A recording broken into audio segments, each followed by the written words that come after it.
children are the physical manifestation of every unresolved issue of their parents, and they're the external speakers of parents. They're whatever you haven't resolved, whatever is incomplete and or the traumas from your past, or just whatever those deficiencies are absolutely going to get revealed in not only your children's commentary about you, but in their behaviors.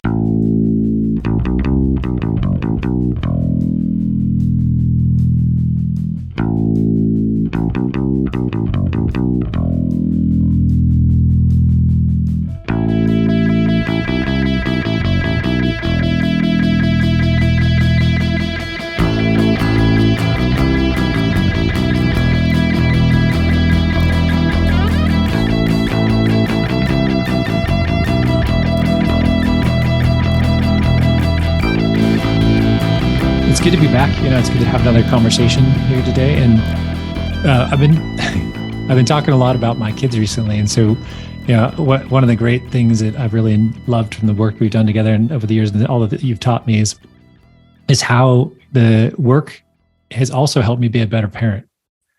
And, I think there's a lot of things that were revealed around my behavior and how that influences our kids. And I just wanted to really pick on this topic today because I think it's such a great topic, and you have a lot to give in this space. So maybe just give us a bit of a lead in here. So, if you think back I know where to start. Well, you start then. No, you jump in. I know where to start unless you have something in mind, Brian. No, you jump in, Brett. Go ahead. Well, the first thing is that, and I'm not saying this is unusual because I think this is more current than not, is that we have two fathers in the podcast having conversations about their children.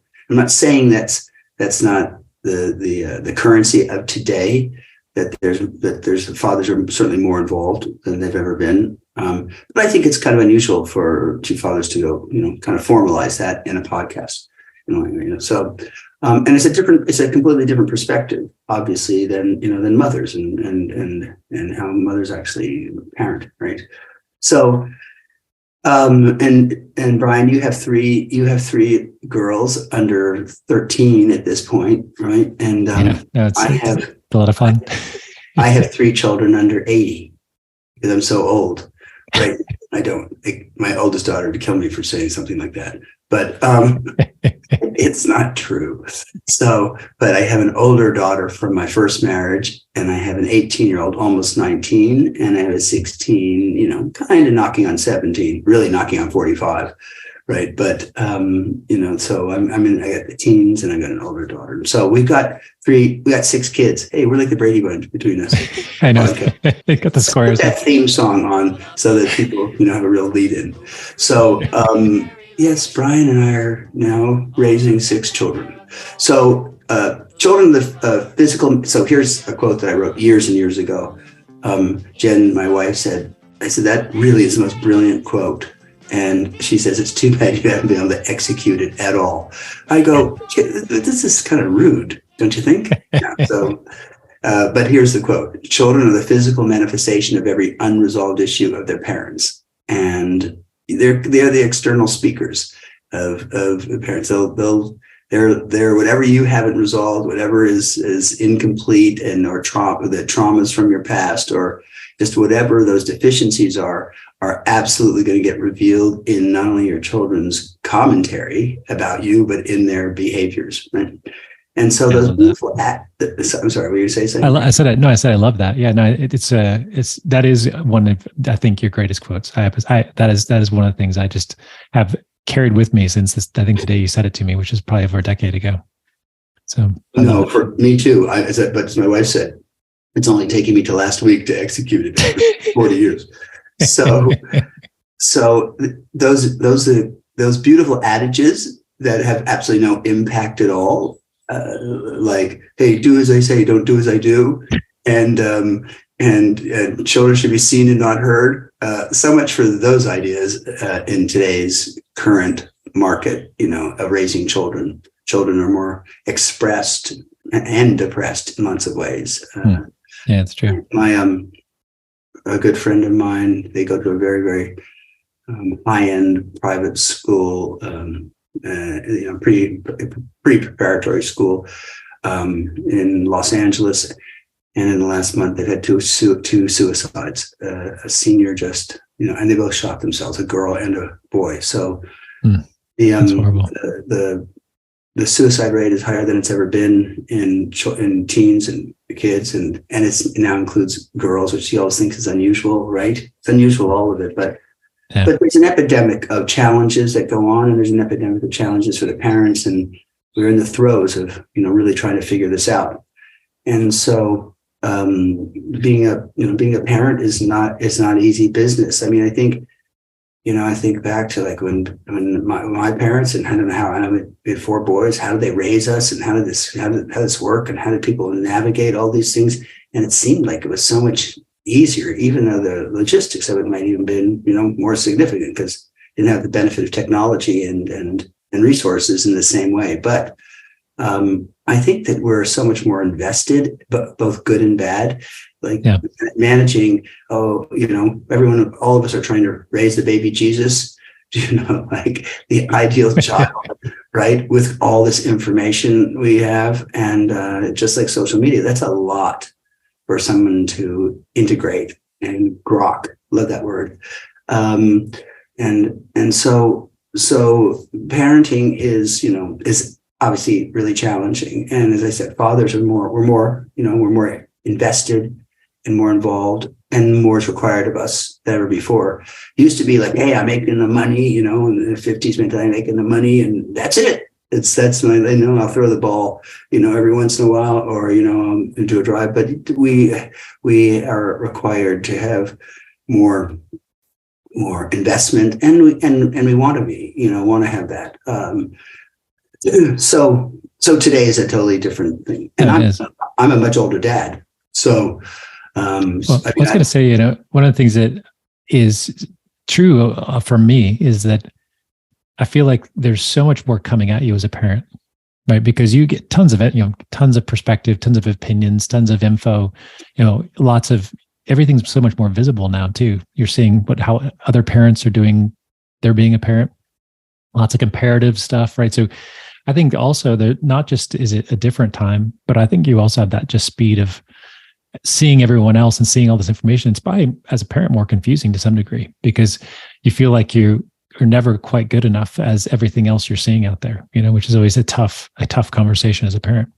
And on any given day, there's a new book telling you the way to parent, which invalidates everything that you did like the year before. It's like, what the hell? Hey, spare the rod, spoil the child. All these like 50s things. It's like, well, should I be beating my child, or should I be loving my child, or hugging my child? So all these things are now. It's just candy. You just give them lots of candy. Oh my God! I remember my daughter this is my oldest daughter, who's much older, obviously at this point, and she we would go to the grocery store. I think, and we'd got my first wife and I, who I adored. And we were just more brother and sister than husband and wife, right? But we stayed fully in relationship. But so when I'd have her, I was a young parent back then, and she'd be like 5 years old. And so we go to the grocery store, and how at the grocery store, there's all there's candy and there's everything as you check out, right? Exactly. And she would say, don't hit me, please don't hit me. She'd ask for the candy, and I know. And then I'm like, hey, look. And then I would looking like I'm about to hit her, going, hey, cut the crap. I'm going to cut the crap. People are looking at me like, get a social worker in here quickly, right? And then I'm like shoveling candy, and then I get her out. I'm going to kill you for doing that, right? So kids have such an insane strategy. They're reptilian in trying to figure out how to get the things. They'll do anything. They'll do anything. Yeah. And as I said, so fathers are obviously different than mothers. In my marriage, Jen holds the line. I've had to learn to hold the line more. I'm more like, whatever you want, right? So the co-parenting, obviously is, single parenting, I just can't imagine. It's so challenging, right? But because co-parenting is so difficult, trying to find the similar sensibilities that they are aligned on the messaging and what you're doing.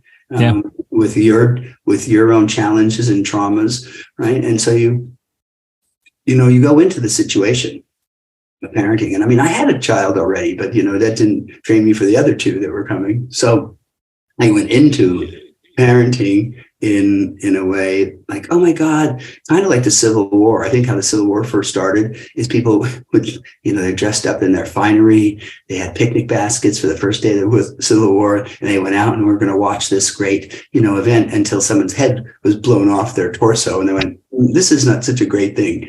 Well, that's kind of like parenting looks like. Oh my God, you're pregnant. We're going to have this child. And then like, holy shit, right? What is this, right? And I remember when I was in the taxi and they handed like walking out the hospital, I was like holding the car seat with the baby in it, our first baby.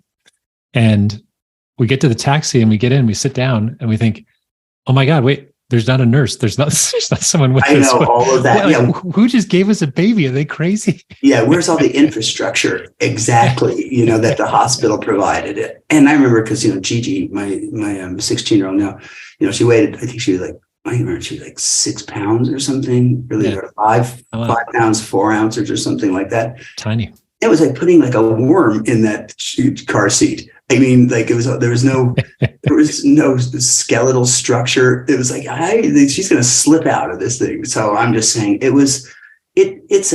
and then you're up all night, right? And you're doing that. And it used to be like, honey, I'm sleeping. You take care of that child, right? Even breastfeeding. Okay, well, it's kind of on you. It's not on me, right? And that is one of the benefits of being the man. Well, it is on you because I'm pumping this milk, and you. So anyway, so all of those early stages and development and trying to figure out where you are and the whole like education and the competitive nature. In Los Angeles, it used to be so competitive. Oh yes, well we gave birth in a tree, and it was so easy, right? Oh no, at home, yes, it was beautiful. We had music on, and we just like slid them into the bathtub, right? I'm like, yeah, that's not exactly my experience. Like 37 hours later of labor, my wife is, so anyway, the initial delivery and birth, and then the ongoing sleep deprivation and all the different stages. And I look at parenting and talk about being a father in a minute, right? Particularly as like circuit training. Right? Hey, I just finished, doing, ab crunches or like pull downs, and I'm like, God, thank God that's over. And then it's like you get to one, you're like, oh, thank God that's over. And then I look, but I've got the next circuit, the next thing coming up over here. Oh, here comes threes. Oh no, right? Three's gonna look bad. So it's crazy. And as I said, I'm an older father, and I have people who forget that sometimes, who come in and are talking to me and they go, I would never have a child at 53 or 54 years old. What kind of nut crazy thing is that? I said, excuse me, you didn't know that I had a child at 53? It's kind of rude, just, so, and the same thing's required of me. I was thinking, I get to kind of just be like a grandparent and kind of like, hey, sit back and just watch this all unfold in a beautiful way. I know, boots on the ground, buddy, get to work. I'm like, geez, what happened? So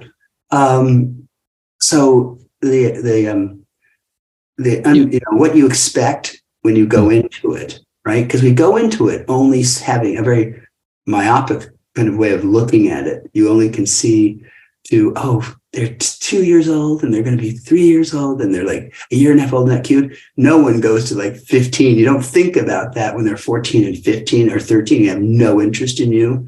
And yet they're still sucking away, but they have no interest in what it is that you have to say or what you want to do. And you have to find different avenues and different conversations and different ways of creating. So it really does require, as everyone knows who's a parent, that ability to be present continually and reset. And you have to find your own self-care. And what is self-care for one parent, like for the father is a different self-care than the mother. Like one might be more social, and I like that one needs, likes to have more independence or meditate or do this. And then you got to find, those intersects. And some sort of Venn diagram with your significant other about how do we come together and how do we align and how we collaborate. But understanding how do you take care of yourself and your well-being, as well as how do I take care of the kids, I think is the greatest challenge, because it can look so sacrificial. And it would be like anything, if you don't have a full tank, or if you don't have some sort of gas in your tank, you're very reactive, and you're kind of deprived, and you're acting deprived in terms of that, and your temper is short, and all those things. So I've found, and through really brilliant parenting coaches, that there's, that they really stress your own self-care, and a lot of times that looks like, well, am I being indulgent? Well, or is this actually essential for me to be able to do this as I also provide for my children, right?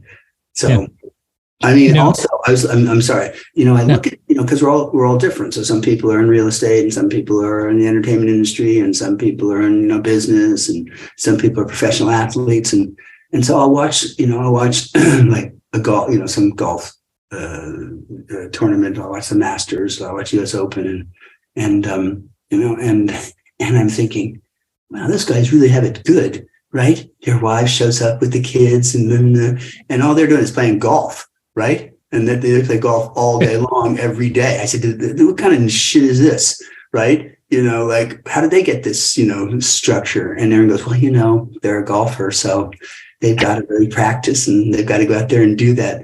I go, okay, yeah, well, I'm a coach, and excuse me, don't I get the same treatment? I'm sorry, I'm coaching, right? Or I'm consulting. I don't, but I look with longing at, hey, I wish I was a better golfer, right? But because I think that there's certain structures where the father or the mother, right? I'm sure that's true with female golfers. I'm just using golfing as a metaphor. Yeah. Female golfers, where the husband's showing up with the kids, right? Or however that works, right? So it's different professions allow for more license to, interesting enough, in the way that you parent. And I don't mean like you abandon your children, but that there's something more acceptable in certain structures, business structures, career structures, that allows someone to have more. Looks like there's more flow in terms of how people do this, right? Because one of the things that we know as parents is that if there are any fissures or cracks, that's why I said the children are the physical manifestation of every unresolved issue of their parents. And I could certainly go through the movie screen of all my issues that came up like thunder when my kids were born. I wasn't connected enough when my oldest daughter was born, but now they've come up like, oh my God, I just have seen the deficiencies in spades where I'm like overprotective, or I'm insulating, their independence. Jen isn't doing that. So I watch all of those conversations that I'm having come up. I remember being and I know I'm kind of all over the place about the conversation, which is representative of how I am as a person, right? Exactly. Well, I was gonna jump in just to give a little bit of structure. That what I like about this conversation is that what we're painting a little bit of a picture of, is that every parent is not going to have the same parenting experience, or they're going to be the same parent. And one thing that was really, I think, revolutionary and my wife and I, for example, parenting comes much more natural for me than it does for my wife, right? And you're dealing with two people, one who's coming on the court working really, really hard, and it's looking hard, right? Because she's got other things coming up for her as a parent that I don't necessarily have. And then we have to figure out how to do that together and be on the same page and be consistent, like you said. And so every couple, when they come together, they're going to have their own sets of issues that shape how they look as parents. And there's no perfect equation, right? Or of what type of parent you should be, there's lots of different types of parents, which I think you just talked about, right? There's there's the ones that are fully engaged and they're all there for every single moment, right? And there's other ones that their family kind of runs like they're all independent, right? And then there's all this stuff in between in terms of how they interact and what they look like. Yeah, they're like satellites. Satellites that are orbiting around each other. But and it's so funny because Brian, you're the Jen in my marriage, right? And I'm the AC, right? Yeah, exactly. I'm the one that's like, oh my God, what is this? I mean, is this kid crazy? Do I need to do something? Do we need to no, the kid's not crazy. You're crazy. I go, really? Yeah, sure. It's me because it sure looks like him.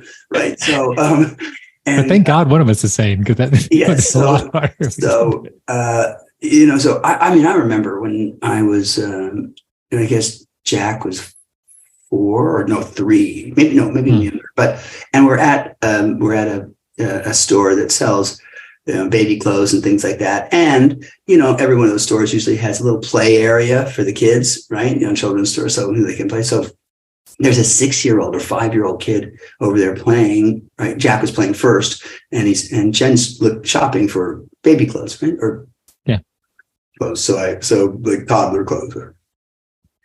And so Jack's playing and this 5-year-old comes over and pushes Jack out of the way. I think Jack's like 3. Like just shoves him out of the way, right? Because he's 5 and he's 3. So I'm like, oh, no. That's not going down this way. And I said, I'm going to go over and just whisper in this kid's ear, like, I know where you live. And I'm going to show up sometime when you don't even know what's going to. And I said, Jen, I got to take care of business over here. She goes, no, you're not taking care of any business. The kid's 5. He's a 5-year-old. We're not doing that. I'm like, so that whole you're crazy. Yeah, I think it does translate that I am crazy when it comes to children. And it's taken me so long. And it's so terrific. By the time you kind of get a sense and you've got some capacity and everything else, they're out and they're somewhere, they're completely gone. And now you have no ability to use the skills that you've learned or hopefully learned because, they're gone. Well, and I was going to say that the other thing, the second part, which you talked about, which I really love, is that parenting brings in a whole nother set of issues you never really thought about, right? All these fears that around now, it's not just the fear about what's happening to you, but it's the fear of what's happening to your kids and your family, right? It's expanding, the threats that potentially come at you, whether it's the 5-year-old boy pushing your 3-year-old son. It's really what you're saying, Brian. Your inability to protect, like how you have to keep expanding. It grows, right? Yeah, it keeps expanding. Protect, yeah. And you said that in lots of different ways. And I think those two things where parenting looks different for everyone. And when you come in, it's going to introduce a whole new series of things, issues, threats that you are going to, have challenges and you're going to have to figure out as you go. And like you said, once you do figure it all out, then they leave. And so, so it's all a bit of a move forward. Well, some of them leave. Some of them just go some of them do. Some of them go out the front door and come in the back. Like, hey, can you leave? Right? Yeah. Excuse me. So it's and I think, getting the language that the language of what is your parenting style between the two of you, and everything's a language. Right? Yeah. Everything, everything. And the way most languages are learned is first you have to understand, then you kind of speak, you existentially, take a leap of faith and start speaking. Then you read in the language, then you write in the language, then you dream in the language. Right. And so parenting is a language like anything else, like, any form of language. And so having a better sense of, and some of us, are more predisposed to, are more fluent and are more predisposed to being fluent in certain areas. And so you can, if this is not an area that you feel particularly fluent in, it requires, you okay, I have to really do more study. I have to do more work. I have to slow things down and have a better understanding.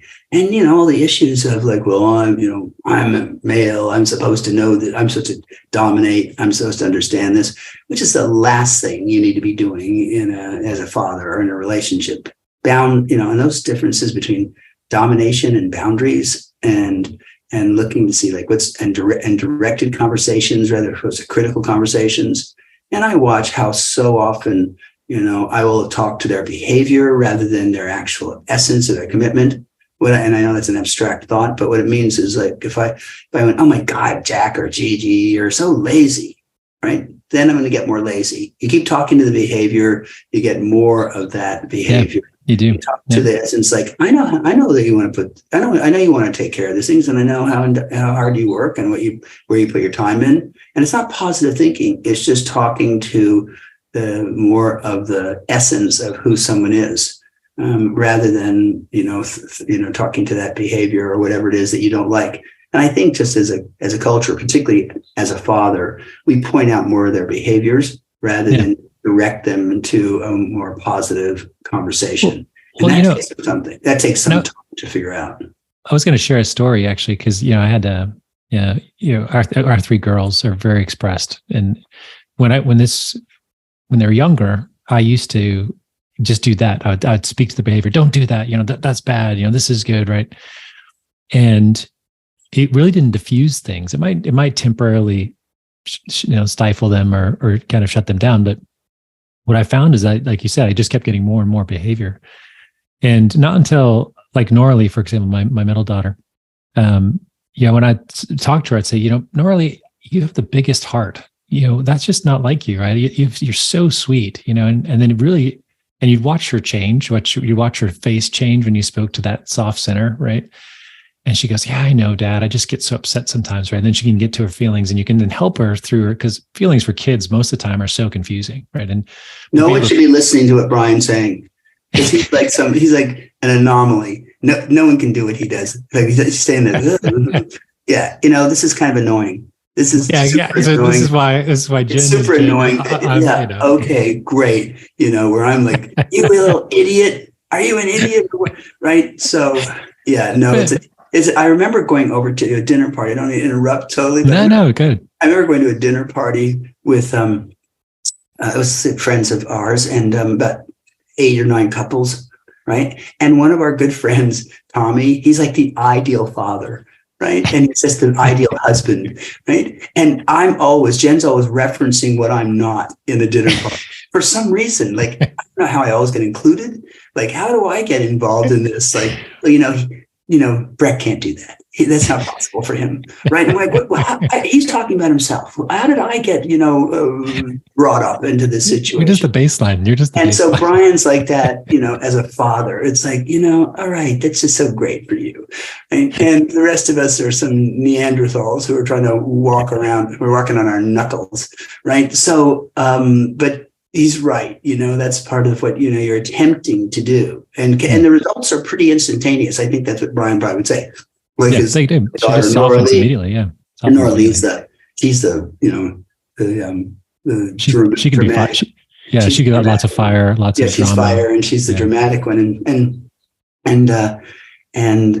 they do. There's kind of an immediate response. You're going, what is this, a magic act? Right? That they literally are. They find a different station, a different sense of themselves, and they look like they're more integrated and you don't realize how powerful language is and the way you use language, and right. And those are all steep learning curves. I think especially for fathers, and I'm not saying it's natural for mothers, but with the exception of Brian, is a steep learning. Well, no, I'm not a savant. Like when I first was a parent, I used to hold on so tight to everything. When I was a young parent, I was very tight. Like I used to try and control everything, right? And it was really hard. That had to break down, because that was going nowhere. Watching my kids rebel against that was really tough. But every parent, I think, has that. I recall. A lot of these are just anecdotal stories about parenting, which we have hundreds of. Right. I remember coming in one day where Jen was making breakfast, I think, and kids were young, like 5 and 7 and 5 or something like that, and I come in and I said, oh my gosh, my schedule. It's just, I'm so busy today. And Gigi, who's 5, says, oh, Dad needs a lot of attention for how hard he works for this family at 5 years old. And Jen says, Gigi, you're a genius. And Jack says, no, Dad just needs some love. I said, Jack, you're a genius. So, kids are revealing your deficiencies oh, he needs a little attention. Oh, is this sick? Are you anxious now? Or are you parenting? They used to say, are you parenting for me or for yourself?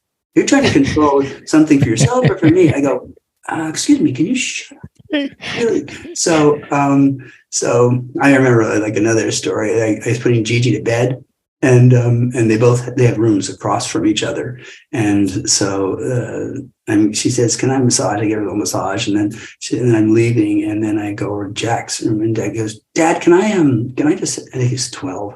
"Can I just have your phone for 5 minutes?" And I go, "Sure." And Gigi, he said, Did you just give Jack your phone?" And I said, "Yeah, and it's none of your business." And he goes, "If you were the only parent, that kid would have been dead years ago." I'm like, "Oh my God." And Jack goes, "Yeah, but what a ride." I'm like, "Oh, that's really great." So, you're doing your best, and you keep, and I think, we reach out and we have conversations and we ask each other and we talk to each other, and we reveal our deficiencies, and with other fathers, and you talk through it. So I think it's important to be, Well, not so one thing isolated too. I want to acknowledge you for, I've watched since Jack was young, grow up with you, and you watch your evolution as a father, because you talked about it in your work. You talked about it a lot, right? It's a big topic. And I mean, I've never seen anyone work so hard at being a father. So I just want to acknowledge you for that, first off and foremost. And what was brilliant, though, is that you worked on yourself it wasn't like, I need to go and work on Jack or I need to work on Gigi. It was like, I need to figure out how to be a different father, right? And I need to find my way through this. And I constantly watched you every time the next chapter, the next issue came up, right? You had to go and figure out, well, is this me? Or is this my kids? Is my, and find your part in it before you really started. Unfortunately, it was mostly me. I was wasn't going to say that. There weren't many exceptions. Like this time, I think it's Jack. That was pretty. You go to safe stuff. And if I was confused by that, my wife was making sure that I wasn't confused. No, it's you. So yeah, but I appreciate that. I do, and it is like obviously. I mean, I think it's the most important thing you do. So this is not some shout out to mothers and women everywhere. It's just, for me, it's just the truth, because, traditionally, because their life depends on it, the mother has to be, she's the one, right? In terms of food and care, stability, right? Stability, all that, safety. We don't have those, elements to us as fathers, right?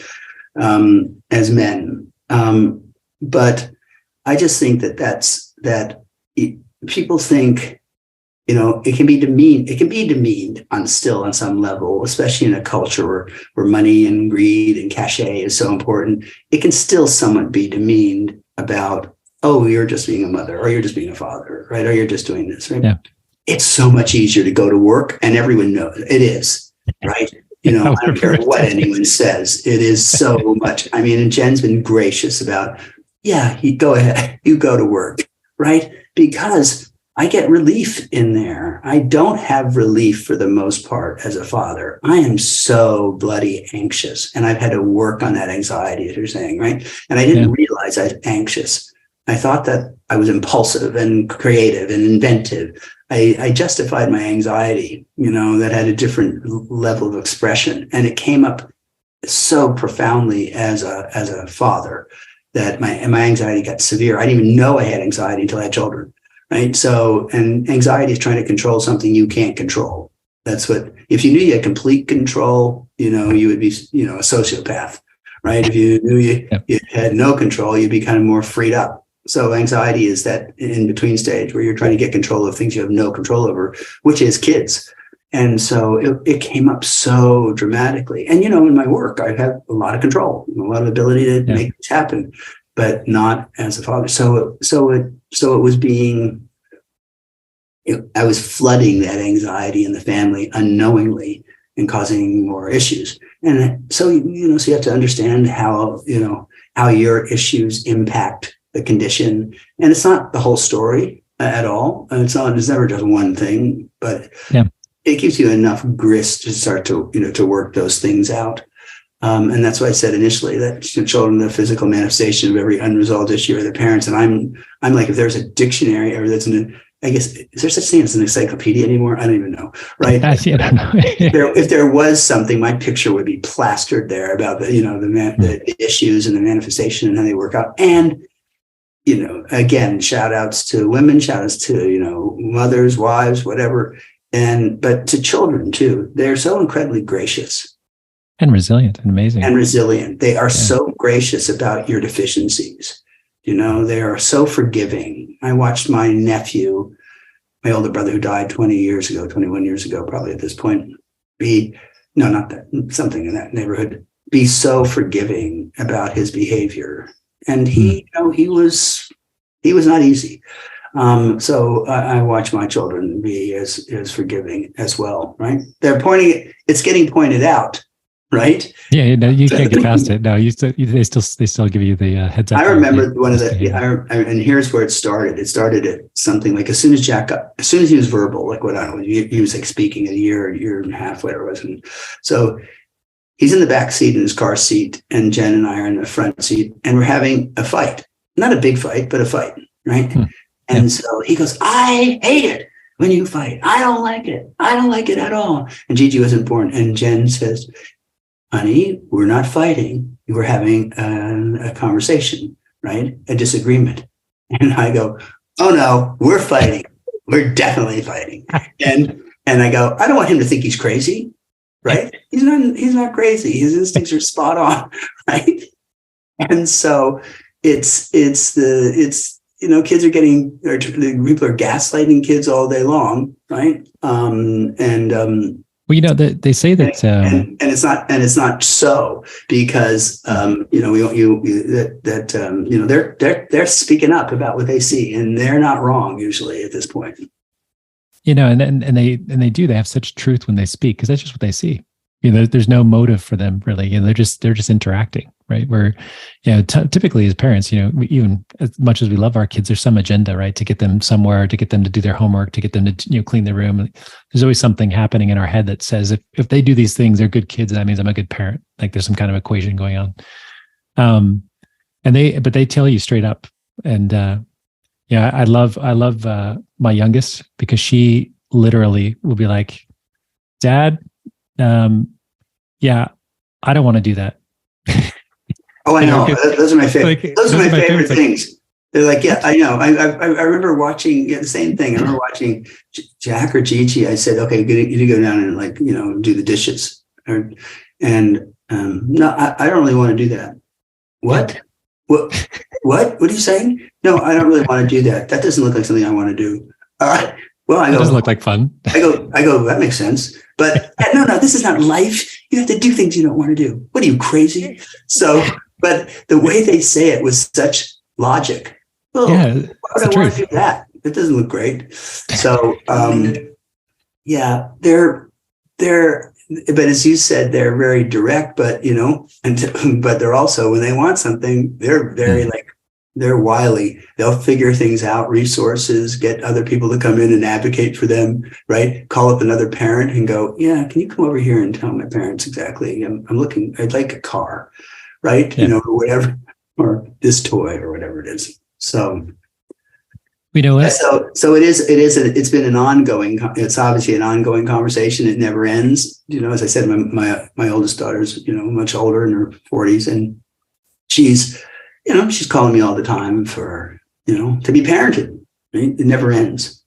Well, and I think today, just opening the door on this conversation, and we're going to talk a lot about relationships, and kids included. I think to maybe just maybe start this conversation, open it up, but also just kind of end on a nice story. One of my favorite stories is about, life's not fair. And I've actually used that parable a lot. And I think you told that to your oldest daughter when she was younger and she wanted something, but I don't know if you wanted to talk about life's not fair, in terms of that story. And because one of the things it draws out, I think, is, parents are always trying to be fair. There's always some pressure. And I think one of the things that I like about this story, not that it's used to be used literally, but it draws out like, oh, you know what? Well, maybe it isn't fair. And maybe my kids will grow up with issues and differences from other kids. And I don't have to be all these things. That's one of the things that broke down for me. Yeah. It's something that we know, but we keep trying to get it to be fair somehow. Yeah. Right. As parents, and not just as parents, in the world. Well, this isn't fair. And it goes along with the same, that things aren't equal. Well, they're not equal. Some people are taller, some people are smaller, some people are smarter, some people are better looking, some people are more creative, some people have more influence. It's not equal. And so people keep trying to create equality.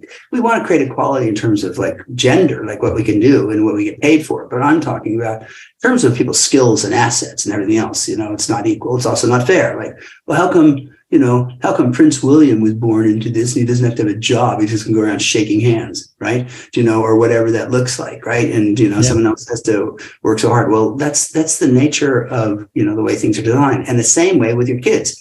Like kids will, this person got this, so I got this. No, it's different. So, you're parenting each kid very, very specifically with the skills and tools, with how they're going to develop. And they're looking for things to be fair rather than, no, you're looking from what's the best direction, development, what are the things that will really assist, right? And sometimes they look quite disproportionate at some point, right?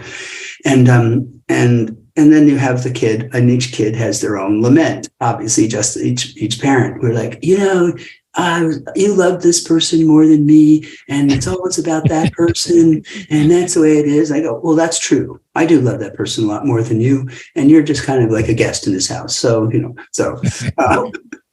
or people are always kids are always lobbying for their own agendas in that way, and they'll use whatever tactics and strategies they can to get you to give up the ghost. But if you're talking about just the inequality or the unfairness of life, it's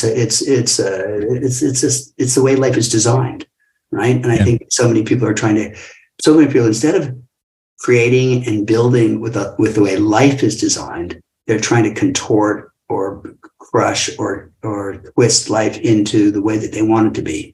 And you look at people who live that way, whether it be in a parenting context, in a family context, or just in their natural day-to-day existence. The people who are actually in concert with the way life is designed, the way the family's designed, and in the flow of that have such a better, more joyous life. And other people who are just complaining, a low to medium to high grade complaint about what they're not getting the way it is, what's not happening, and how come it's not fair. I love that, Breck. Look, it's probably a good place to stop, and we'll pick it up in the next conversation. But thank you. And I love that we are two fathers talking about this today. Like you said, it's probably not as common. It's hopefully getting more common, and because parenting is difficult as a father, and just as much as it is for a mother in a lot of different regards. Different is different. And I love the conversation today. So thank you, Breck. Yeah, you're very welcome. Me too. Yeah. All right. We'll talk again soon.